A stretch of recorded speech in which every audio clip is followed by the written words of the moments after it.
Olá, bem-vindos à nossa sala de estudo sobre Jesus no Evangelho segundo São João. Estamos a ver quem Jesus é através dos 7 sinais que João escolheu para, no seu Evangelho, poder demonstrar como Jesus é Senhor de tudo e de todas as coisas, como Ele é divino, como Ele é o único merecedor da nossa fé e que quando a nossa fé é colocada nele, coisas maravilhosas vão acontecer. Vamos ver então hoje o 6º dos sinais que João escolheu e que é um sinal muito interessante, um sinal que diz que naqueles dias nunca tinha acontecido, um milagre muito especial de Deus, mas é um milagre que nos permite perceber este propósito de João, mas que também à volta tem muitas outras coisas que nos são ensinadas. Esta é uma história muito interessante. Nós estamos então a ler o Evangelho segundo São João, estamos a ler agora no capítulo 9, os versículos, a começar no versículo 1, e vamos ler até ao versículo 7. Diz: Passando Jesus, viu um homem cego de nascença. E os seus discípulos lhe perguntaram, dizendo: Mestre, quem pecou, este ou seus pais, para que nascesse cego?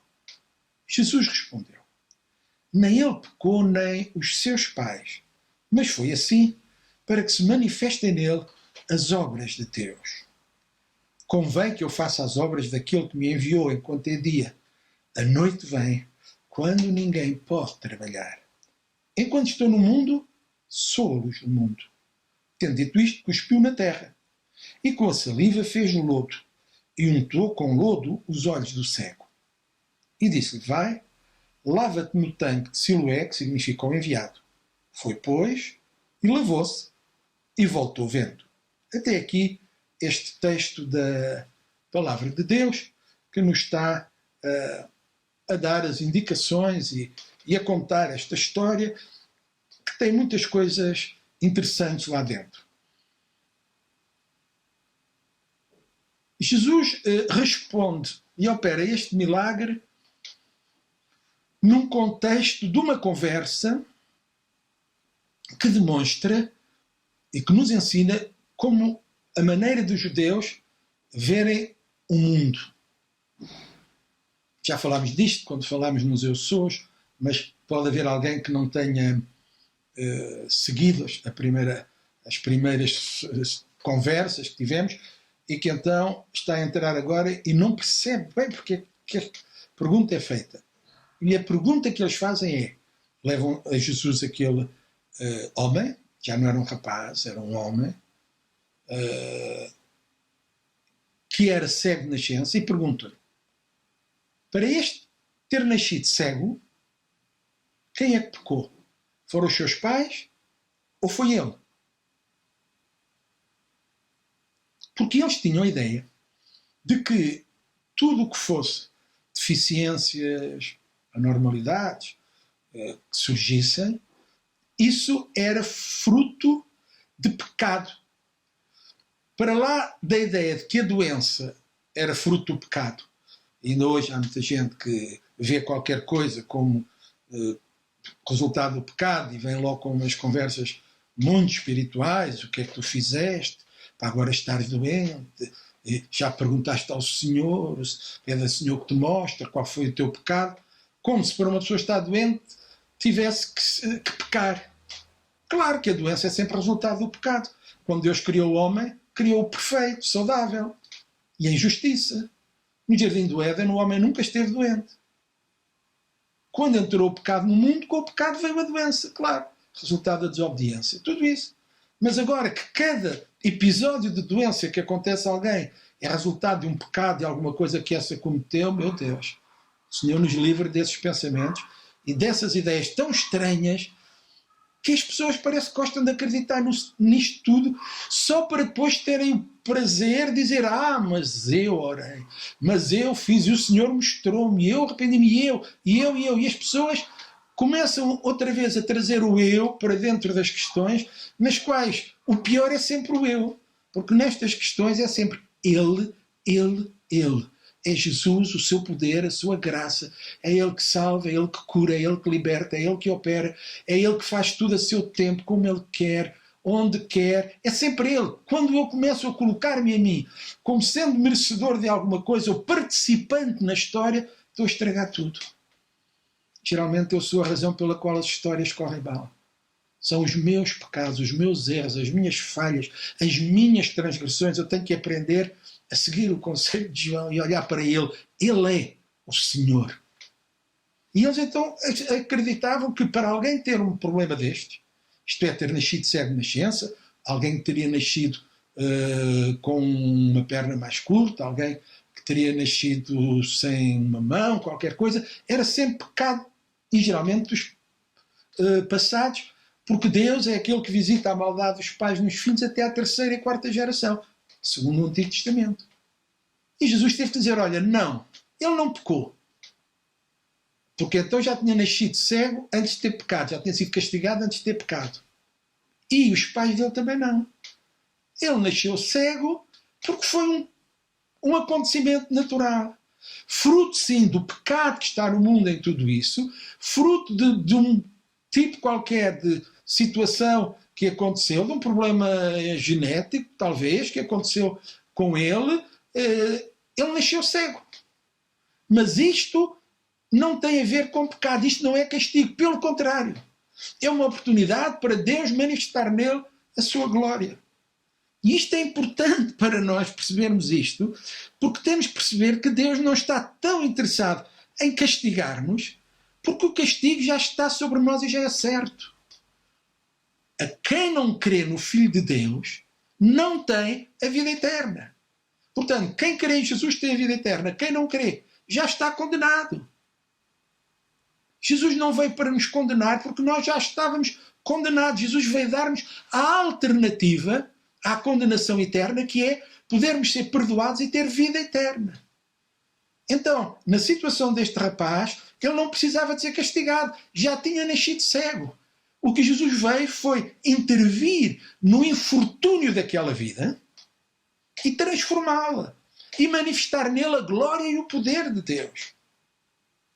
Então podemos ver que no meio de tantos infortúnios, tantas coisas trágicas e terríveis que acontecem, também alguém tem a última palavra. Ele é aquele que pode alterar todas as coisas. As minhas palavras não são criativas. Eu não crio, é Ele que cria. Pelo seu poder, Ele criou, cria e cria sempre tudo aquilo que Ele quiser. Os milagres são a coisa mais simples para Ele. Eles, os outros, não falaram. Os apóstolos não disseram faz isto, faz aquilo. Não, Jesus estava presente, foi Ele que fez. Ele pode mandar-me falar alguma coisa. E em obediência eu falo. E coisas podem acontecer. E coisas podem ser criadas. Mas nunca pelo meu poder. O poder é sempre dele. E apenas se eu falar as palavras dele no tempo dele. Deus não está obrigado a obedecer às minhas ordens e a seguir as minhas iluminações, sejam elas quais forem. Não, é o contrário. Então, Jesus disse, eu estou aqui, ou este rapaz está a passar por todo este infortúnio, para vocês poderem ver, saber e crer que eu tenho poder para operar no meio do infortúnio. Que mesmo coisas que são fruto normal da vida, uma pessoa caiu, partiu uma perna, essa pessoa não tem a perna partida porque o seu bisavô pecou. Caiu, tropeçou, não teve cuidado, foi um acidente. Mas no meio desse infortúnio, a glória de Deus se vai manifestar. Aquele rapaz era cego de nascença, que tragédia. Mas no meio da dor que ele tinha, que a sua família sentia, Jesus veio. Como ele disse, ele não veio para condenar, mas ele veio para nos livrar da condenação. Ele não veio para trazer doença ou maldição, ele veio para nos abençoar, para quebrar o jugo de Satanás. Se alguém opera alguma coisa, se alguém faz alguma coisa para mal na vida de alguém, sempre terá que ser Satanás. Tiago diz que do alto de Deus vem toda a boa dádiva e todo o dom perfeito. Por isso ele é o Deus que pode intervir quando, de acordo com a sua vontade, ou em resposta à nossa oração. Porque às vezes há coisas que Deus faz que eu acredito que são mesmo resultado do seu amor, compaixão e misericórdia por nós. Como um pai que não gosta de ver os seus filhos tristes e a sofrer, Deus decide responder. Sim, ele tem fé. Sim, ele crê em mim. Sim, ele está pronto a sofrer, mas eu posso mudar isto. E muitas vezes Deus muda, Deus faz. Não tenhamos dúvidas. Não há infortúnio, não há destino traçado que nos obriga a sofrer até ao fim da vida. Em qualquer momento Ele pode intervir e mudar e transformar as nossas situações. Jesus revelou-se assim como o Senhor do infortúnio. Este milagre foi uma resposta às indagações daquelas pessoas.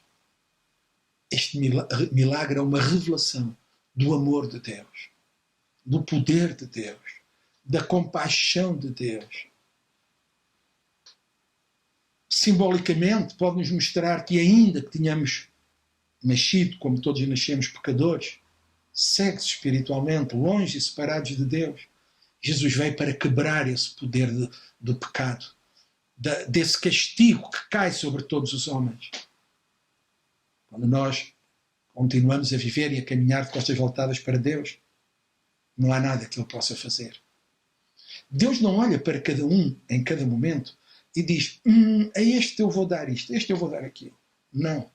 Esta é uma predestinação. Todos pecaram. Todos estão destituídos da glória de Deus e, por isso, todos estão condenados a uma morte eterna. Mas quem crê no Filho tem a vida eterna. Se o salário, se a recompensa do pecado é a morte, também o dom gratuito de Deus é a vida eterna em Jesus Cristo, seu Filho. Então, a vinda de Jesus foi para alterar aquilo que já estava determinado. Quem crê, quem num ato de fé se chega a Jesus, é salvo, é perdoado, passa da morte para a vida. Toda a vida foi cega em relação a Deus, mas a partir daquele momento começa a ver. Toda a vida esteve afastado, separado, mas a partir daquele momento começa a viver em comunhão, começa a caminhar com Jesus ao seu lado, começa a caminhar para a casa do Pai.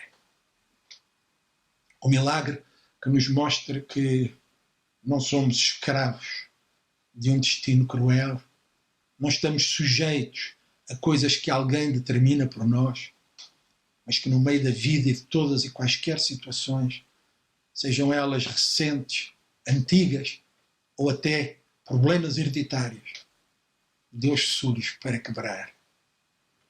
Não apenas para curar doenças, não apenas para uma família onde há uma doença que é transmitível, porque é devido a uma malformação genética, porque é uma coisa que já vem de trás. Não há uma coisa que diga que essa pessoa está determinada a morrer daquilo, a sofrer sempre daquilo, de maneira nenhuma. Em qualquer momento Jesus chega, pode curar, mudar, transformar. A única coisa que Deus tem determinado para mim é isto. Se eu continuar a viver como estou, nas minhas trevas, no meu pecado, eu terei uma morte eterna. Se eu crer em Jesus, eu nascerei de novo. Experimentarei o poder, a vitória, a libertação de Deus na minha vida. Quem é glorificado no meio disto? Deus. Quem fez a obra foi Jesus. Quem beneficia sou eu, porque por um ato de fé tomo posse daquilo que Deus tem para mim. Este homem creu. Creu sem perceber. E aquilo que eu gosto muito nesta história é que com ele Jesus nem lhe perguntou. Mas Jesus disse: olha, eu vou fazer uma coisa. Ele fez. Ninguém disse nada. O rapaz não sabia o que estava a acontecer. O rapaz, o homem. Mas Jesus tinha deitado saliva para o chão. E no alcatrão que havia naquele tempo, que era a terra batida, Jesus fez lama, lodo. Pegou nesse lodo e esfregou nos olhos do rapaz. Imagina hoje. Era uma queixa, era a Direção-Geral de Saúde. Sei lá, era a ASAI, era toda a gente em cima de nós. Coitado do evangelista que hoje, se Deus o mandasse fazer isto, obedecesse. Ele ia ter tantos problemas. Mexer na vista de alguém, um órgão tão delicado, ainda por cima com lama. Não é água, é lama.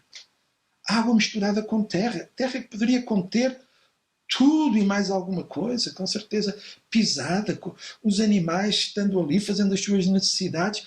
Acham que aquela terra é uma terra limpa, pura, ascética? De maneira nenhuma. Terra que tem grãos. Esfregar esses grãos no olho da pessoa. Se não era cego, ficava. Mas Jesus fez isso. E depois disse uma coisa muito difícil. Agora vai ao tanque de Siloé e lava-te. Vai dizendo assim, tão difícil ir lavar os olhos. Para alguém que é um cego de nascença, é. Ele tem que saber onde é o tanque. Ele tem que ter ali família, amigos, que o ajudem a chegar lá. Ele está dependente, portanto, da ajuda de outros e da sua fé. Jesus não lhe pede só, crês tu isto? Creio, então vê. Não. Jesus diz, faz alguma coisa difícil. Não é para que ele mereça, mas é para que a sua fé fique clara e registada. E a verdade é que aquele homem foi com ajuda. Não acredito que tenha ido sozinho. Na minha maneira de ver as coisas. Alguém o ajudou. Tal como 4 amigos trouxeram o outro que estava paralítico numa cama e o baixaram pelo teto até aos pés de Jesus. E aqui eu vejo a importância dos outros. Eu vejo a importância dos outros que creem, que têm fé. Eu vejo a responsabilidade que nós cristãos temos em ser os instrumentos, aqueles através de quem Deus opera, aqueles que ajudam os outros a chegar à fé, a caminharem na fé, os que são discipuladores, os que estão lá para investir na vida dos outros, para que os outros tenham o que eles têm, recebam o que eles receberam, aqueles que estão dispostos a dar de graça o que de graça receberam. Porque aquele homem teve gente que o ajudasse, ele foi. Tal como Naamã teve os servos que o ajudaram e disseram, meu Senhor, porquê é que tu não vais mergulhar neste rio? Não é difícil, o profeta não pediu nada de extraordinário, apenas tu mergulhasses no rio. Achas que depois de uma viagem tão grande não valia a pena experimentar? E Naamã foi. E depois de mergulhar as 7 vezes, diz que a lepra desapareceu e ele ficou com um corpo limpo como o de uma criança. Assim também este homem foi. Obedeceu. E diz que voltou vendo. Esta palavra final, e voltou vendo, é tão extraordinário. É importante ir e é importante voltar. Como quando eram 10 leprosos que foram curados e apenas um voltou. Neste caso foi um homem que foi curado e ele voltou. Tanta gente hoje que vem às igrejas e quer Deus apenas para receber. Receber alguma coisa naquele momento, alguma coisa instantânea. É um filho na droga, é um marido que saiu de casa, é uma pessoa doente, é uma tragédia na família, é uma desgraça qualquer. Deus opera, Deus faz, Deus responde em amor. E essa pessoa, depois de ter recebido, vai-se embora. Porque as pessoas querem os milagres, mas não querem o Senhor dos milagres. Este homem, ele quis conhecer Jesus. E ele deu testemunho dele, ele disse, eu não sei quem ele é. Quando eles lhe perguntaram, uma coisa eu sei, eu era cego e agora vejo. Quando Jesus fala com ele, diz, tu sabes quem é que fez? Ele diz, não sei. E Jesus diz, olha, fui eu porque eu sou esta pessoa. E então ele creu em Jesus. Ele não apenas recebeu um milagre, mas a sua vida foi tocada, transformada pelo poder de Deus. Muito mais de um mero milagre que qualquer um de nós pode receber e que dura apenas um tempo, pelo menos o tempo da minha vida. Muito mais importante é conhecê-lo, é recebê-lo, é experimentá-lo, porque isso é alguma coisa que nos leva de hoje até à eternidade.